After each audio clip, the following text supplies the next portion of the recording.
It's an everyday thing. It's an everyday thing. It's an everyday thing when you let your nuts hang. What it do, everyday people, man? It's your boy PJ. Today we back with another lit video. We back in the confessional, and yes, we stay in lit, big dog. Shout out to my everyday people who rock with me every day. Shout out to everyone who rocks with the Love and Marriage Huntsville series. We also have the Married to Medicine and the Ready to Love Make a Move. Now, let me know how y'all feel, and if y'all love the content, we'll keep it going, okay? All right, so let's get into it, man. Last we checked out, Stormy had Kiki and Tiffany meet up, and I think that's where we're gonna start back off at. We don't see a lot of Marceau. We don't see a lot of Maurice and Kimmy in the last couple of episodes. So I wonder if we're gonna start seeing them more. A lot of people also have noticed that they don't get that much airtime. So let's see. It's kind of hard when you got a lot of people, got a lot of stuff going on. You got the Kiki and the Tiffany beef, the Kiki and Tisha beef. Then you got the Martell and Melody beef, and you got Marceau and everybody beef. So it's kind of hard to get a storyline in there when everybody's got something going on. So let's get into it. Here we go. No, it's coming good. I've been waiting to confront Tiffany and all of her crazy lies for a while. You know, I saw the Carlos interview. How could I not? I mean, most of it, really, the whole thing was about me. There were a few discrepancies, though. Some things that you said that weren't quite accurate. And there were also some things that you said that were flat out lies. That you said that I was coming for you. And I wholeheartedly disagree with that statement. Letitia had just informed me the moments before you came in that you had a conversation with her where you were pretty much bashing me and saying that you didn't think that I was a good cousin and you really didn't want to get to know me because you can't trust me based off of what I've done to her, yada, yada, yada. Do you know what all she's done to me? No. You have no idea. No idea. I don't live like that. I have been in many fights. However, I don't start them. People always start with me and I defend myself. I'm gonna defend myself. I don't think Kiki ever gonna take accountability for her past or whatever's going on and why people have a narrative about her. And that's where Tiffany's coming from. Like, Tiffany's like, I don't know you and I don't want to know somebody that's causing all this strife between all y'all. And then, but all the rest of them want to be friends with her probably because they don't like Tish that much. You see, they don't really report to Tish.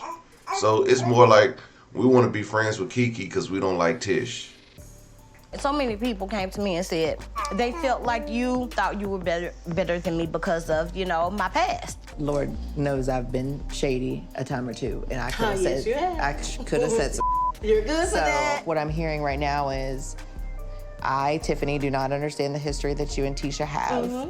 You've explained that's not who you are, so I shouldn't speak on your character. I'm happy that we, got a chance to kind of talk this out because I don't want that friction and that drama every time that we're, in each other's space. Well, that's good that they was able to squash that beef because obviously it was a fight and argument that was pointless and getting either one of them nowhere. They got them a few more minutes of screen time, but we'll see if they have any more drama coming up in the next few episodes to the rest of the season. Whatever. Came by before dinner. Drop some wine. Fletcher, Hope Manor. What's happening? How you doing, man? You came by before the dinner and dropped some wine off. Yeah. Yep. And talked to Linnell. Oh my gosh. I was like, where is Chris? Your wife, she do be disrespecting sometimes. Just saying certain things that I feel that you shouldn't even be saying. What do you mean? I'm not for a woman to overly disrespect a man. Overly. Like, I'm gonna check her if she's being disrespectful to me beyond measure. Tell a woman, like, don't disrespect no man if you don't want a man to disrespect you.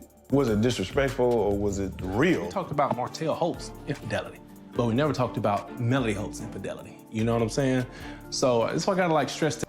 All right, here we go again with this, man. You ain't proved nothing. And when Nell brought it up to Melody said she didn't, and this ain't the time or place to talk about you. So maybe we'll get some information out of Melody. Will we get the truth? Will we not get the truth? Does it even matter at this point? We don't know. To Nell, it's like, Nell, don't like keep pointing the finger at me. That bothered me. I just got up and I said, I'm about to leave. Y'all picked a side, and that was some bullshit. These we ain't pick no side. On this side, Team Hope. On this side, Team Rogers.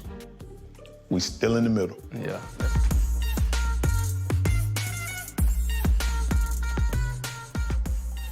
Yo, Hey, what's going on, son? if I stay to myself and a lot of stuff that I do, I ain't gotta worry about people, just so many opinions or saying I'm not doing something right. Ain't nothing wrong with taking criticism, but I realize being around the family a lot, it's a lot of it. Do you feel do you feel like we were picking on you, or? I wouldn't say picking, but it's a lot of pointing the finger. Me, what I did, or something like that, or that's why I just, like I told you, I'd be to myself.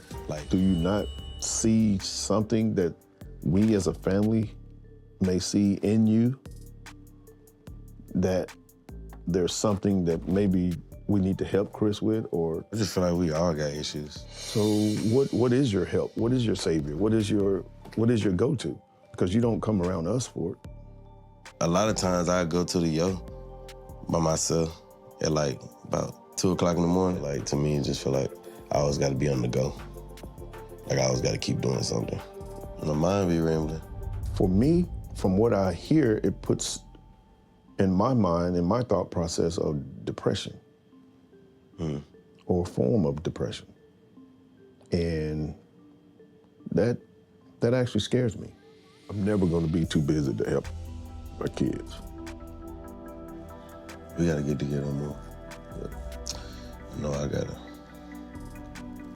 I think this is a very tough conversation for Chris or any father. I don't know if a lot of fathers even have the time or the balls to have this conversation with their kids to understand if their kid is having some mental health issues. Whereas, then you wake up one day and they gone and they done did it to themselves, and you be like, what could I have done? And sometimes we can't even we think that we can save everybody. So you tell your friends, hey man, call me if you need me. Call me if you need me. 9 times out of 10, we can't help them. But we want to be there, and we don't want to feel the regret of not telling this person that I'll be there for you. So, when you can have these conversations, sometimes the people that look to you for these conversations be the people that's driving you crazy. You just be like, nah. And then you wonder why they did it to themselves and you couldn't help them. It's because they was driving you crazy too. So then y'all, at the same time, that's why this conversation is always difficult for the people closest to you. So it's good for you to go seek help if you having issues. Go seek help from an outside source, because sometimes family just don't understand, especially after you done pissed them off a few times. So watch me while I work. So watch me while I work. I met with Kiki and Stormy. Really? After Stormy and I met, she suggested that she would be a good person to bring us all together. Well, even he knows Stormy full of shit. Like, Stormy did what? Oh, it's a good thing that went well. You have been going through a lot. I know mentally you have dealt with a lot. How do you feel at this point in time? It's a lot mentally, on top of business, on top of we have a 17-year-old, we're about to have a 16-year-old, we're trying to buy a car, and Ace is still dependent on the nipple.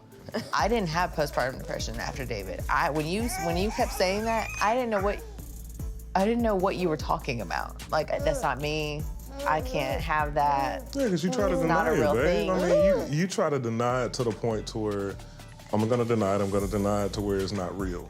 It's one thing to wake up in the morning and just be like, okay, I'm sad. My thoughts are sadder than usual. I feel like I'm not worthy. I physically don't feel attractive. Mentally, I'm all over the place. and then have to verbalize that. Then when you think about the expectations of other people who are watching the show, it's like some people expect for you to bring drama, and when you refuse and when you're not, oh, you should fire these people should not be married, he's gonna leave his wife, he's gonna cheat on her, didn't you just hear that your wife's a cheater? The mean things that people say.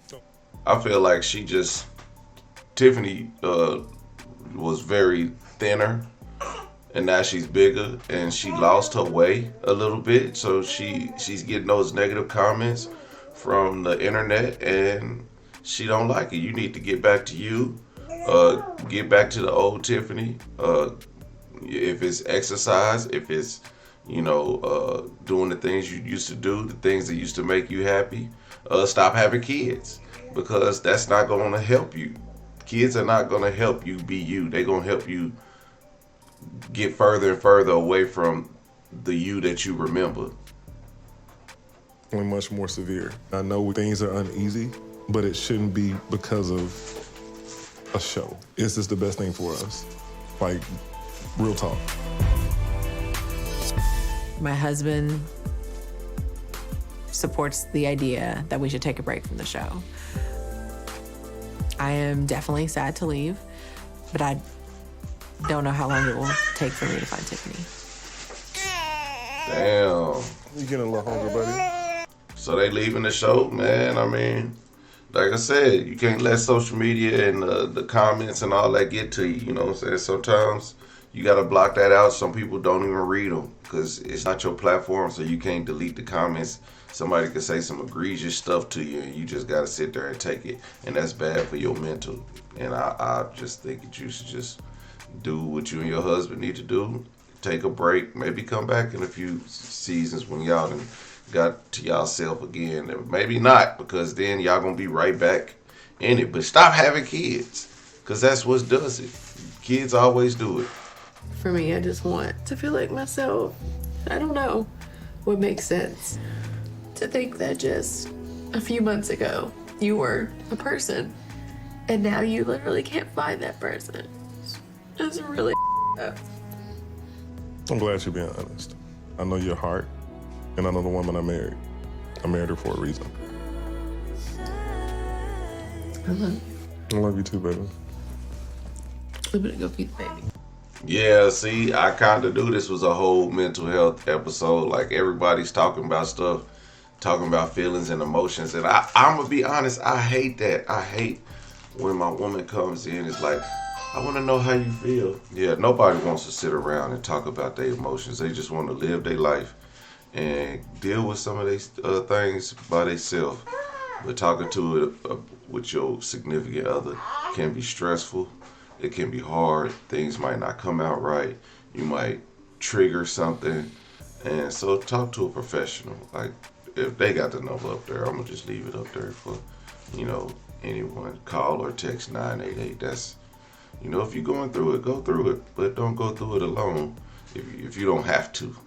If you don't have to, seek some help. Seek some family.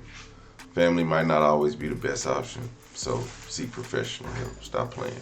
Everyday people, let me know what y'all think about this episode. It's very heartfelt. And I guess we'll see you on the next one. Like, comment, and subscribe. I'll holler at you later. Peace.